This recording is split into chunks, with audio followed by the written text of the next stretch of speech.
My own is just an advice, because as I live in Zaria, precisely, there's a case that come up.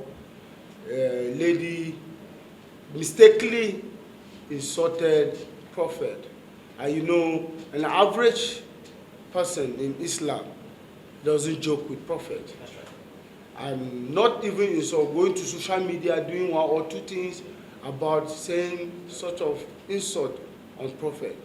And you see, we are only calling on every individual, do not play or jeopardize anybody's faith, because when the moment you attack people's faith, they will equally attack you, whether physically, spiritually.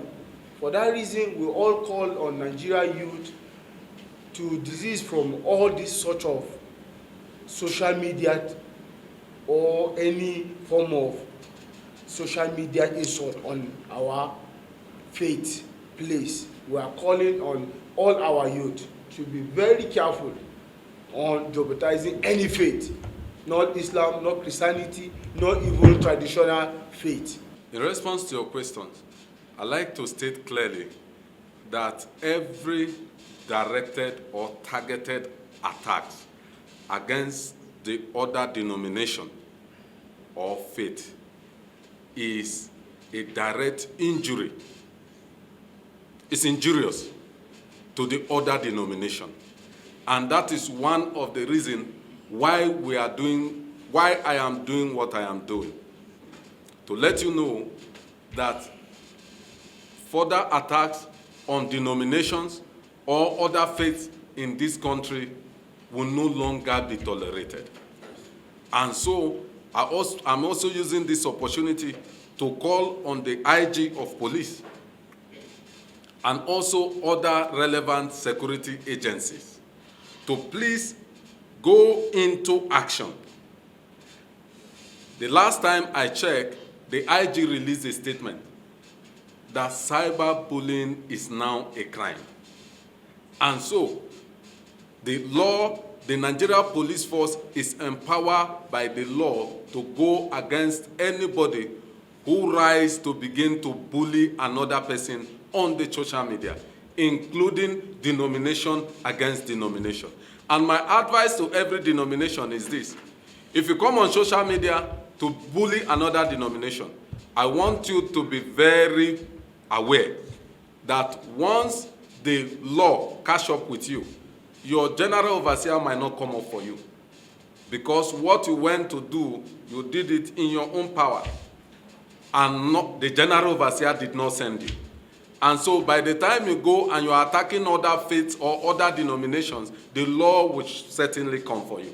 Thank you. That a particular lady was lynched somewhere in the northeast. That is one of the danger of what we are talking about. The reason be it that an average person on the street of this nation cares about nothing but religion. And if you go to attack their faith, they might decide to do otherwise. And that is breeding insecurity. And that is why we have reason to use the law as against going against the law. Good afternoon, ladies and gentlemen. My name is James Paul Adama. I am doing this press release this afternoon as a concerned Christian youth. And this is based on the recent wave of online attacks against the Christian faith and clerics in Nigeria. I am deeply concerned about the recent surge of disparaging statements, libellous claims, and malicious attacks directed at the Christian faith and revered clerics by certain individuals on social media platforms, particularly Facebook, X, Instagram, WhatsApp groups. These individuals have consistently used their platforms to launch baseless allegations against the church and its leaders, seeking to demean and drag the Christian faith into disrepute. One of the prominent culprits is a certain Abraham Daniel and others who claims to be a humanist but has repeatedly insulted men of God, making defamatory statements about the church and describing Christianity as a scam. You can imagine describing Christianity, a whole faith, as a scam. This is totally unacceptable. Such actions are not only reckless, but are also capable of inciting religious tension in an already fragile nation. This blatant abuse of social media poses a grave threat to religious harmony and national peace. In response, I, James Paul Adama, guided by the law of the Federal Republic of Nigeria, have petitioned the relevant authorities, which has led to the arrest and detention of some of the suspects involved in this campaign of calumny. I commend the Nigeria Police Force, the Department of State Service, and other security agencies for their prompt actions and urge them to remain resolute in addressing this issue. I remind the public that Sections 38 and 40 of the Constitution of the Federal Republic of Nigeria, as well as international human rights standards, to which Nigeria is a signatory, guarantee freedom of religion and belief and the peaceful practice of faith. The targeted attacks on Christianity and its clerics constitute a gross violation of these provisions. I am fully committed to ensuring that such attacks do not go unchecked. I will not sit idle by while a few disgruntled elements seek to drag the Christian faith into the mud or sow seeds of discord in our nation. To this end, I am determined to pursue this matter to its logical conclusion, leaving no stone unturned to hold perpetrators accountable. Across the globe, the hazard of social media, especially cyberbullying, have assumed a worrisome dimension. In Nigeria, it is even more worrisome as these attacks are targeted at the Christian faith and our reputable leaders. Almost every content creator in Nigeria is using the mockery of Christianity and Christian leaders to ply their trade. This is denigrating, defamatory, and blasphemous to Christianity, and therefore unacceptable. No genuine Christian can watch the mockery and denigration of Christianity as is being done in Nigeria with indifference. The most vital part of every man's existence is his faith or belief system. We find the foundation of our existence as Christians and our hope for the future, both in this world and in the hereafter, threatened by the barrage of unwarranted attacks against our spiritual leaders. Most reputable leaders are either too big or too busy to engage detractors, and we cannot sit idle and watch some malicious element attack their reputation with the aim of confusing the minds of their followers. These are the very people from whose mouth we receive the gospel of hope and salvation. By this, the activities of this individual, like I said, are breeding social anarchy, moral decadence, and lawlessness, with the overall implication of plunging our society, if not the whole nation, into an inferno of social and religious violence. Our country has grappled with the challenges of insecurity for so long. We cannot afford to open a new front for another form of violence and insecurity. Therefore, it is in all the overall interest of national security to address this social media brigandage called cyberbullying. These are the reasons why I cannot hold my peace. I am ready to use every applicable provision of the law to tackle this unwarranted, illogical, brazen, malicious, and ill-conceived attack on the Christian faith and reputable fathers of faith in Nigeria, regardless of denomination, until justice is served and sanity is restored. I give you an example. A particular blogger posted on both his X handle and Facebook handle, accusing the Redeemed Christian Church of God and the highly revered Daddy Gio, Pastor E.A. Adeboye, and his son, Leke Adeboye of giving their consent for the sodomization of youth in the RCCG. That is totally unacceptable.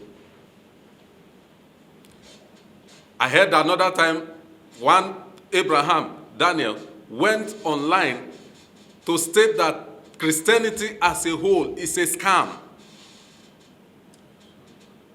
It is painful to watch one cherished faith being denigrated to this extent. And I am rising as a concerned youth to say enough, it is enough. It will no longer be acceptable.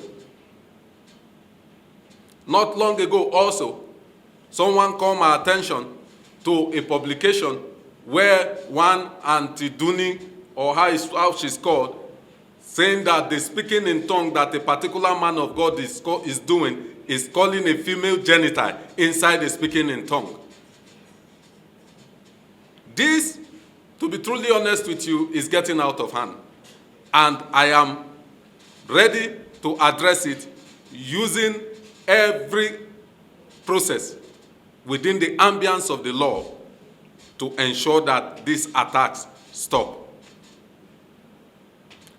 I am fully armed with the truth, and I know that the force of evil will always bow before good as the wicked bows at the gate of the righteous. In conclusion, I want to reiterate the fact that the publicized arrests that were made few times about one acclaimed prophet from Lagos that was arrested. He was made to pass through the arms of the law. He was arrested and charged to court. But genuinely, from the depth of his heart, he pleaded, asked for forgiveness, and that was granted. I was behind this arrest. And lately, some others have also been arrested and are currently under prosecution. Investigation is ongoing to fish out those that are perpetrating this evil. A few days ago, the same Abraham came out to say he was arrested by one revered man of God. To be truly honest with you, there is no revered man of God involved in this. I am doing this, and I am single-handedly doing it. And what is my local standing on this? Because, number one, I am a member of the Christian community and a member of a denomination. And I cannot sit and watch those who want to plunge the Christian community into war. That is pushing community against each other. That will no longer be tolerated. Therefore, any attempt to further twist the narrative and force falsehood down the throat of the public will be vehemently resisted. If necessary, with further legal actions, using applicable provisions of the law. And what is my advice to the youth out there? I advise you, if you have any issue, not just only to the youth, but this is my advice to every Nigerian. If you have any issue concerning the Christian faith, please feel free to petition the IG of police, or feel free to petition the court. Go to court. You can do it either civil or criminal. In whatever way you want to do it, please feel free to do it. But coming on social media to attack the faith, attacking our revered men of God, from whose mouth we are receiving the gospel, will no longer be tolerated. Thank you so much for your time. God bless you. Thanks for checking out SYMFONI on YouTube. Please be sure to subscribe and like our videos for updates.